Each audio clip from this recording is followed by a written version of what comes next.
Obrigado a todos pela atenção aos vídeos dos nossos patrocinadores. E a gente começa as atividades de hoje com a apresentação do Júnior Coraza, da Telic, sobre ataques SYNAC, da semelhança com HTTPS e as barreiras da mitigação. Ele já está subindo aqui para fazer a apresentação para vocês. Obrigado.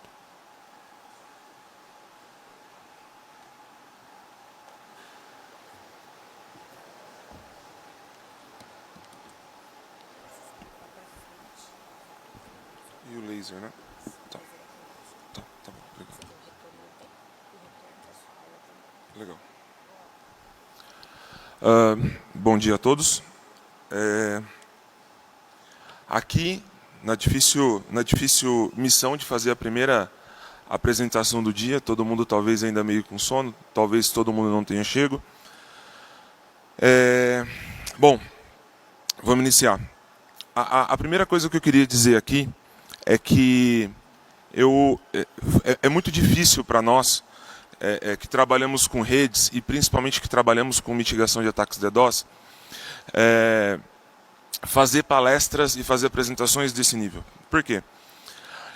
A mitigação de ataques DDoS é um negócio muito crítico, é um negócio que impacta muito, e na maioria dos provedores você se sente numa pressão, porque a grande questão de um ataque DDoS é exaurir todos os recursos que uma empresa tem, seja ele recursos tecnológicos, seja ele recursos humanos.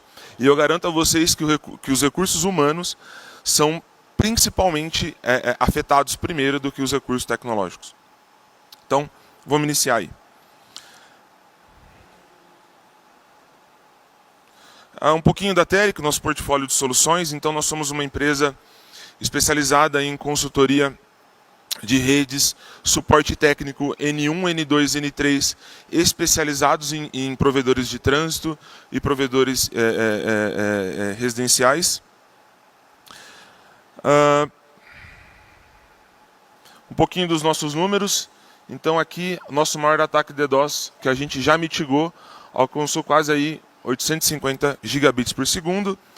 Os nossos clientes sozinhos somam aí a média de 7,5 terabits por segundo, e a gente conecta mais de 6 milhões de residências e empresas na internet. Isso são os números somados de todos os nossos clientes de consultoria. Primeiramente, aí, como é que funciona um ataque DDoS, né? Talvez nem todo mundo ainda saiba, mas só uma iniciação a isso. Então, o atacante ele nunca pega uma máquina, um servidor que está na internet e começa a mandar tráfego para vocês. Isso seria muito simples de mitigar, isso seria muito simples de resolver. Então, o atacante ele basicamente tem um exército de botnets, que são basicamente dispositivos que estão conectados à internet, dispositivos IoT, sua câmera, seu notebook, o ONU, o modem, qualquer coisa que esteja disponível na internet. Ele manda um comando para essas botnets por sua vez, começam a enviar o tráfego e também mandam comandos para outras botnets enviar tráfego ilícito para uma determinada rede. E com isso, você forma o ataque DDoS e aqui você vê a vítima. Ou seja, com apenas um comando é capaz de gerar um grande volume de pacote por segundo ou um grande volume de gigabits por segundo para dentro de uma rede. Esse ano, principalmente, quem me acompanha aí, principalmente no LinkedIn, pôde ver que eu viajei o ano inteiro para entender muito melhor como é que funcionam os ataques DDoS no mundo, não só no Brasil. Na Europa e nos Estados Unidos, a primeira coisa que tem para dizer é que tudo aqui no Brasil é muito diferente do que se vê na Europa e nos Estados Unidos, do que se vê em outros lugares do mundo. Então, a primeira coisa na Europa e nos Estados Unidos, as maiores vítimas de ataques DDoS são data centers e não são provedores de internet. Então, é um perfil de tráfego já completamente diferente do que a gente tem. Ou seja, é um provedor de conteúdo e não um provedor de acesso. Apenas, falando com pessoas no último Nanog, em outubro, apenas 10% dos ataques direcionados ao maior provedor de banda larga dos Estados Unidos são do tipo Carpet Bomb. Ou seja, 90% dos ataques podem ser resolvidos talvez com técnicas como Black Hole, ou seja, técnicas muito simples para fazer mitigação de ataques.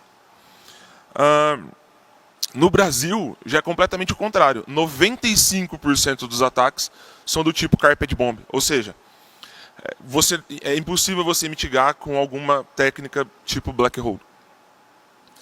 Então nós somos o segundo maior país do mundo em número de ISNs. E a grande maioria são ISPs. E aí já começa o primeiro motivo de você ter um grande volume de ataques. Concorrência, basicamente, a gente consegue entender com engenharia social que esse é um dos maiores motivos para você ter ataques DDoS. Nós somos o maior país do mundo em número de provedores de internet. São 20 e poucos mil que estão registrados na Anatel, fora os que não estão registrados na Anatel. Então estima-se que tem alguma coisa em torno de 30 mil provedores de internet aqui no Brasil. Então, a concorrência é muito grande. Nós somos o segundo maior país do mundo em ataques DDoS. A gente só perde para os Estados Unidos. E, de novo, mesmo só perdendo para os Estados Unidos, o tipo de ataque que nós temos aqui ele é massivamente mais complexo do que eles têm lá.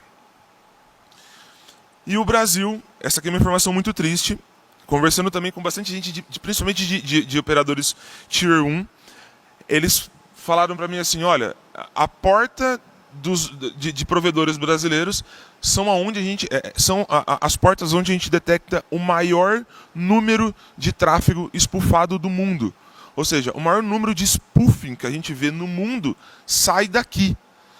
Então, muita coisa que a gente consegue entender aí que falta o que a gente fazia aqui dentro ainda. Então, basicamente, o que é spoofing e reflexão? Spoofing, basicamente, não tem nada a ver. Muita gente pergunta, mas eu estou com o meu RPKI certo, eu estou com o meu IRR certo. Por que ainda estou gerando spoofing? Spoofing não tem nada a ver com IRR e com RPKI. Pouco ou nada pode ser feito pela vítima de ataque com IPs espufados. Então, não tem como a vítima de um ataque que está sendo vítima de um IP espufado, não tem nada a fazer. Quem pode resolver isso é quem está originando isso, né? Quem permite o spoofing. Ele é muito facilmente...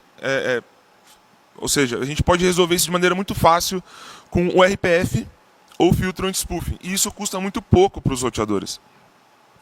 E ele é, sim, facilmente detectável para a rede que está originando esse ataque. A reflexão, basicamente, é um espelho, né? Então, acontece quando o atacante envia um pacote para a botnet, essa botnet envia um pacote para o servidor com porta aberta, aqui é permitido spoofing, e esse cara aqui faz a reflexão, que é em direção à vítima. Ou seja, aqui está montado já a primeira parte. Mas eu falei de tudo isso, e como então funciona o ataque TCP/SYNEC, que é a maioria dos ataques? Desde maio do ano passado, as empresas, os provedores brasileiros, estão sofrendo muito com o ataque do tipo TCP/SYNEC, que é um ataque muito difícil e muito custoso, mas que está acontecendo. Como é que esse ataque funciona especificamente? Vou colocar aqui que vai ficar mais fácil para mim falar com vocês. Virado. O atacante, então, ele vai enviar... Você tem um?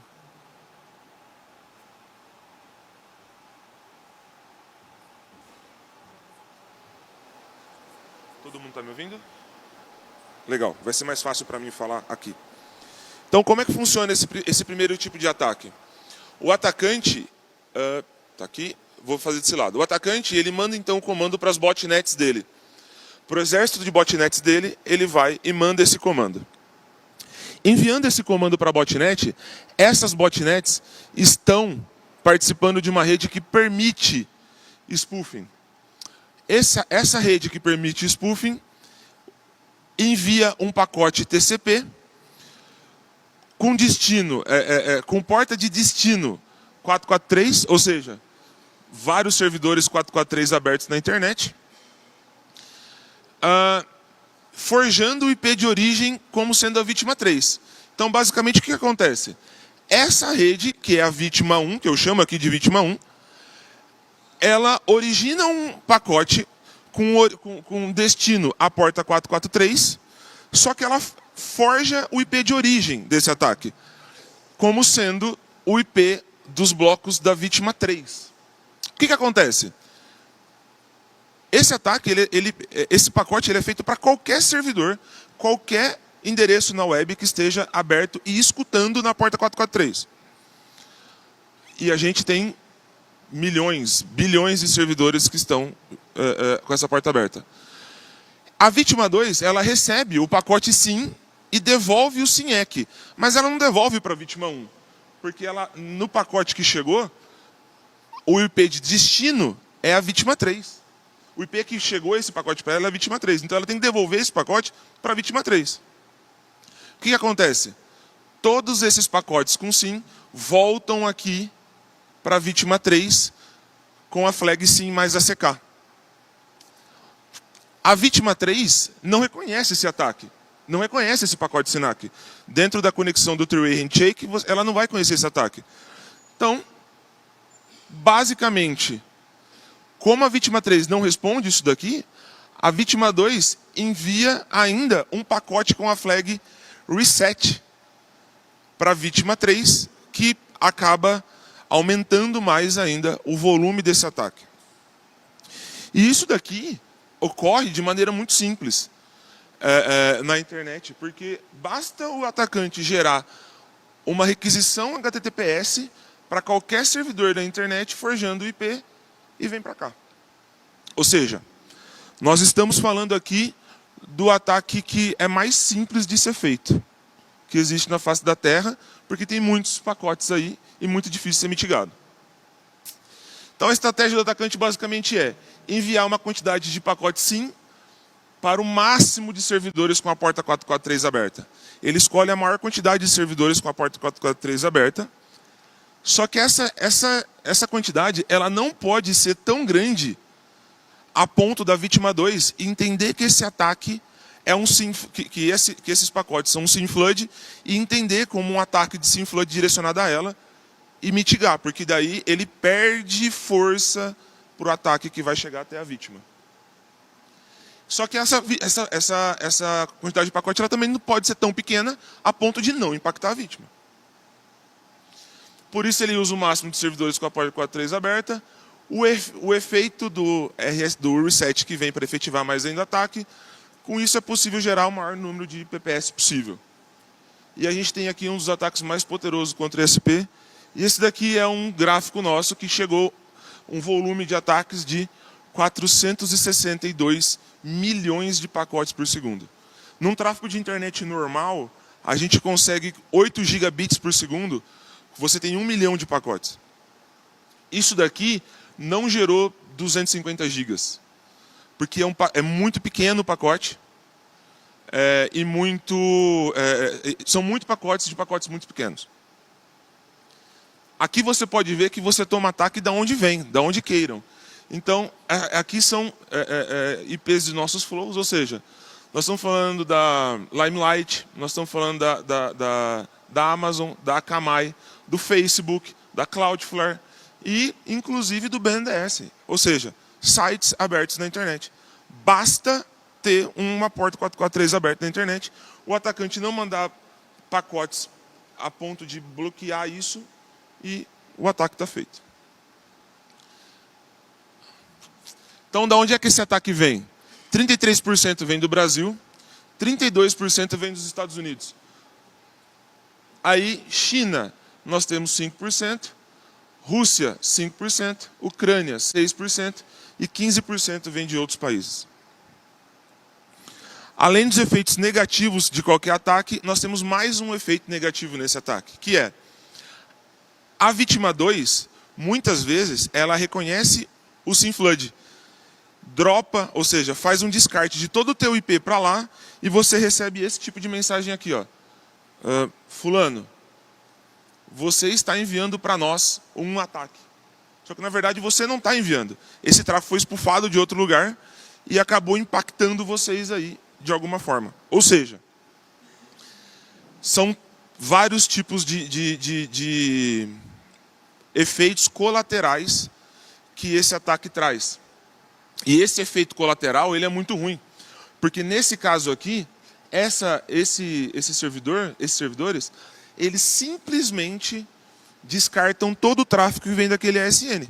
Então, se nós estamos falando de um provedor de conteúdo como o Local Web, já aconteceu, como bancos, já aconteceu, Mercado Livre, já aconteceu, bancos como Nubank, C6, que dropam todo o tráfego que são com origem desses IPs, sendo que esse provedor ele não originou nenhum ataque. Mas, por conta dos IPs espufados, isso foi possível. Então, nesse ataque, a gente tem 3 vítimas. Porém, se a vítima 1 fizesse filtro anti-spoofing, esse ataque e outros simplesmente não existiria. Então, eu posso mesmo chamar a vítima 1 de vítima? Porque se ela deixa originar IPs da rede dela, que não são dela, sendo tão simples assim de ser resolvido, será que ela é mesmo uma vítima? Porque eu ainda não coloquei, mas nós vamos colocar e nós vamos publicar no LinkedIn em pouco tempo, como fazer filtros anti-spoofing e o RPF em roteadores como Cisco, Juniper, MikroTik, etc. É muito simples. Nos Estados Unidos, por exemplo, um grande player de banda larga não tem anti-spoofing. Então, isso é um problema grande e eles sempre falam que é o roteador deles que não suporta fazer filtro anti-spoofing. Então, é muito simples de fazer em roteadores como Cisco, Juniper e MikroTik. Custa muito pouco para o roteador, porque você faz isso nos seus BNGs, principalmente, nos seus roteadores de acesso, principalmente, e não nos seus... Você não precisa fazer isso em roteador de backbone, você não precisa fazer isso em PE, nem nada. Ele não resolve ataques destinados à sua rede. Ah, mas eu tenho anti-spoofing na minha rede, mesmo assim eu estou sendo atacado por ataques com IPs... Estou sendo vítima de ataques com IPs espufados? Sim, você faz o anti-spoofing. Quem está deixando... Está chegando IPs para você de redes que não fazem anti-spoofing. Ou seja, não é culpa tua, mas você está sendo infectado, você está sendo impactado. Ele resolve os ataques que são originados da sua rede. Não vai sair pacotes da sua rede que não são IPs que você conhece, que está sob sua gerência. 8, essa informação é muito importante, eu fiz os testes, e anti-spoofing dá uma apresentação à parte só. Mas 8 dos 10 maiores ISPs de banda larga nesse país aceitam spoofing.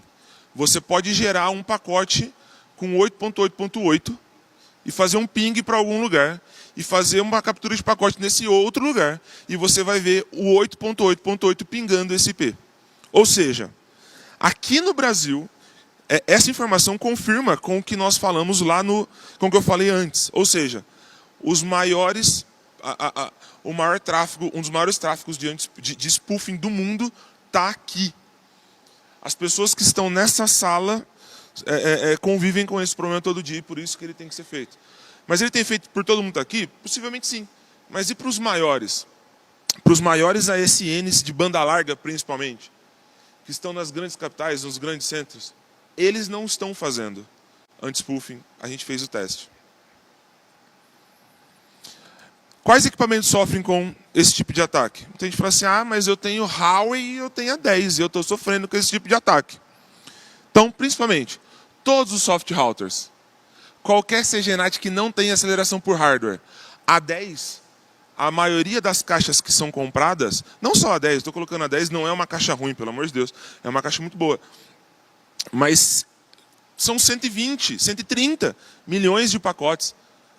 Isso derruba roteadores mais antigos, como do MX, os Juniper MX8, a MX104, simplesmente vão a zero com esse cara.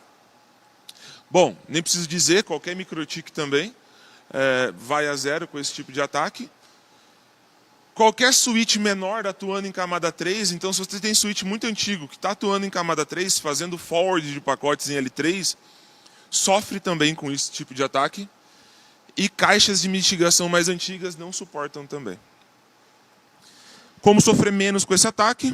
Então, esse ataque tem como característica uma banda não tem como uma característica uma banda muito alta. Dificilmente um ataque desse vai passar dos 200 gigabits por segundo. É muito difícil. Então não é uma característica de banda alta. É uma banda relativamente baixa. Se falando de ataques, 200 gigas é baixo. Vocês viram os nossos números no passado. 850 gigas. Só que ele tem uma quantidade de PPS gerada por reflexão muito grande. Então por isso a gente recomenda evitar o uso de equipamento de rede defasado, evitar o uso de IP público desnecessário em interfaces de roteadores. Eu já fiz apresentações aqui, como tirar IP público, IPv4 público do seu backbone inteiro, evitar o uso de microtik e, feliz ou infelizmente, contratar uma mitigação de ataques DDoS. É só ela que vai poder te salvar nesse momento de 120 milhões de pacotes. Esse tipo de ataque sempre existiu, mas nunca com destino a ISPs. Nós temos uma política interna de não terceirizar a mitigação, ou seja, todas as mitigações que a gente faz, junto com o nosso parceiro de rede, que é quem fornece a rede para que a gente possa fazer mitigação, são construídas e executadas pelo nosso próprio time. Então, isso fez a gente demorar um pouco para finalizar e conseguir fazer tudo o que a gente precisava. Então, os desafios para mitigar. Esses ataques se originam em países que são importantes para o nosso tráfego de internet, Brasil e Estados Unidos principalmente. Vem com um port de origem 443, que é bem importante para o tráfego de um ISP. A quantidade de pacotes é superior a 120 milhões de pacotes por segundo. As nossas ferramentas estavam prontas para esse tipo de ataque, mas não para essa quantidade de tráfego. Nem para ser feito para um ISP. O IP de origem sempre é um IP que realmente roda um servidor HTTPS. Então, proxy, segurar e mandar uma conexão para ver se é de fato um servidor 443, não funcionou. A origem sempre é um servidor HTTPS conhecido e muito utilizado. Google, Facebook, Akamai, BNDES, como vocês viram aí atrás. E o pacote lícito, ele é idêntico a um pacote lícito de início de conexão HTTPS. Mais uma coisa, isso foi tratado pelo GTER há poucos dias.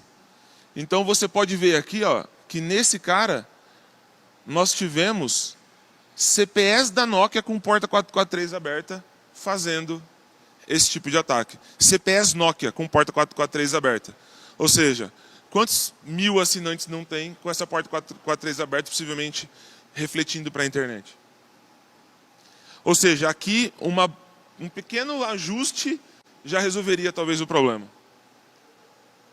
Então o pacote lícito está aqui e o pacote lícito está aqui e o lícito está aqui. Ficou errado, desculpa. Mas aqui você pode ver que só muda o source e o destino. As flags, o tamanho do pacote, ele é basicamente idêntico. Ou seja, diferenciar um pacote HTTP de um pacote HTTPS de um pacote lícito de ilícito é quase impossível. Então, como nós fizemos para mitigar esse ataque? Mesmo com todas as ferramentas de mitigação sendo criadas e mantidas por nós, fomos atrás de ajuda, dividimos o time. Fizemos conversas e POC com 3 dos maiores conhecidos vendedores de mitigação. Nenhum conseguiu mitigar esse ataque de maneira satisfatória. 3 dos maiores vendors que vocês possam conhecer. Fizemos POC com operadores de Tier 1, utilizando a ferramenta de mitigação deles. Também não foi efetivo. Em paralelo a isso, uma parte do nosso time focou em construir a nossa ferramenta de mitigação de ataques DDoS para esse tipo de ataque DDoS, ou seja, atualizar tudo. Então, nós criamos a nossa. O FlowSpec, está uma moda agora falar de FlowSpec. FlowSpec resolve todos os tipos de ataque. FlowSpec não resolve esse tipo de ataque. No máximo, ele ajuda direcionando o tráfego para onde a gente quer. Mas ele não resolve esse tipo de ataque. FlowSpec ele resolve tipos de ataque que são muito simples de serem mitigados. Então, apesar de ter o novo momento do FlowSpec, não é isso. Não é assim, infelizmente. Apesar de a gente querer muito que fosse. Porque aí seria muito mais fácil. A única forma, então, que a gente encontrou foi monitorando o three-way handshake. E por isso o upload dentro da nossa ferramenta de mitigação é importante. Então a gente consegue fazer a mitigação sempre monitorando o three-way handshake das conexões. E esse é o nome da nossa ferramenta, que é o Sinatra. Por que Sinatra? Tudo na tele que tem nome de cantor. Então nós temos o Cazuza, a Sandy, o Marrone, o Chester, nós temos vários nomes. E aí aqui seria Sinatra, do Frank Sinatra, só que o SY aí dos Attack Synchronization. Então essa é a nossa ferramenta e é assim que a gente mitigou. E é isso, pessoal. Acabou meu tempo também. Se alguém tiver alguma dúvida, estou à disposição.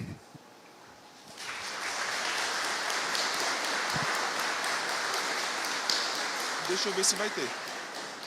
Tem pergunta?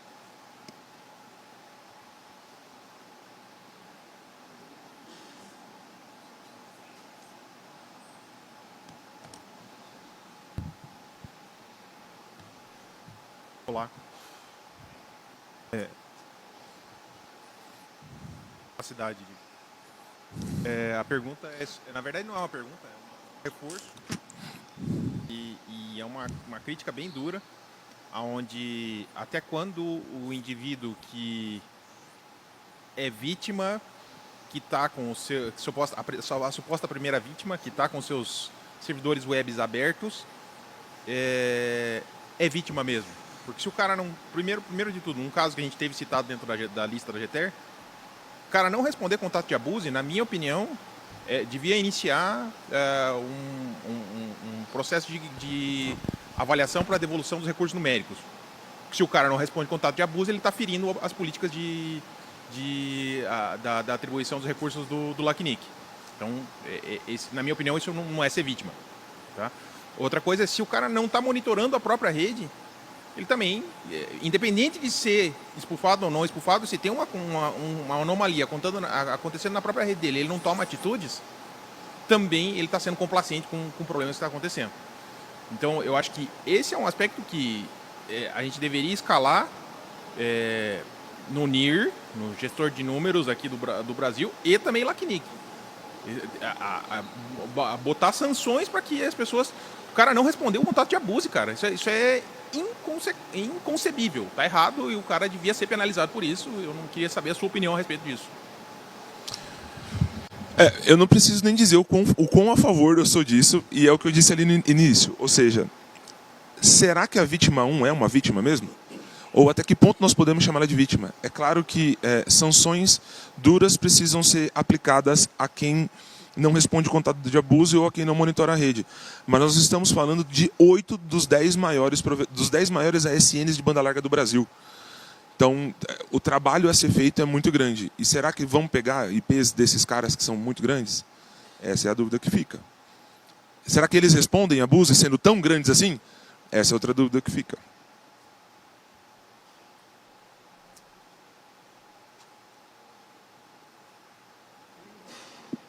Oi. A primeira pergunta que a gente tem online é do Rafael. Ele pergunta se nos modems das operadoras Vivo, Oi, NET, etc., é só habilitar o firewall mesmo não tendo opções de configuração, que nem sempre se tem login de administrador para poder configurar. Só habilitar o firewall para ativar o RPF, por exemplo, na CPE? Acho que ele se referia parte bem do começo da apresentação. Eu não sei se eu entendi, na verdade. Então a gente... desculpa, tem meu e-mail aí, é coraza@telic.com.br. Pode me mandar por e-mail que eu respondo. Só um comentário meu, quanto a diferenciar o pacote lícito do ilícito, o ilícito vem com o Evil Bit ligado. Então é só você usar o Evil Bit para dropar o pacote. É só fazer a inspeção do pacote e pegar o Evil Bit. Entendi. Exatamente. Não, assim, já tem RFC para esse problema. Não sei por que você não usou isso. Nossa, a gente não pensou nisso. Pergunta do Michael. Ele perguntou assim, conforme informado, a origem do ataque em sua maioria do Brasil. Ao mencionar a origem do ataque, você se referiu à origem dos pacotes ou à localização do atacante em questão? Não, sempre é a origem dos IPs que são espufados. Então, o atacante, nós não sabemos onde está. Eu gostaria muito de saber, inclusive, mas a gente não sabe onde ele está. Então, quando eu digo ali, são IPs baseado em geolocalização de IP que está chegando o tráfego ilícito. Ou seja, 33% desse ataque, eles são de IPs que estão originados aqui no Brasil, são de servidores que estão aqui no Brasil. O Fabrício pergunta se esse cenário do Brasil nos ataques com foco em SPs pode ser por conta da concorrência desleal ou forçar a venda de proteção contra ataque usando o próprio ataque como forma de pressão.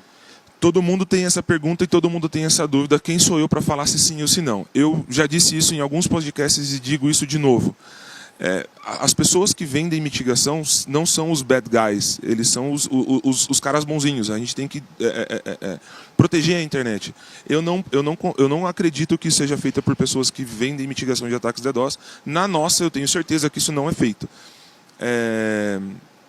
O que eu posso dizer sobre a concorrência desleal entre os provedores é basicamente que, obviamente, esse é o problema.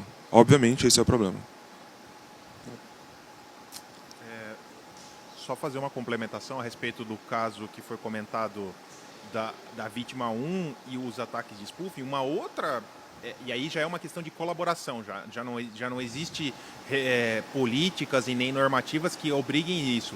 Mas do ponto de vista de tentar um takedown de quem está orquestrando esses ataques, a gente só vai conseguir isso se esses caras que estão servindo como reflexão colaborarem para você começar a rastrear o spoofing.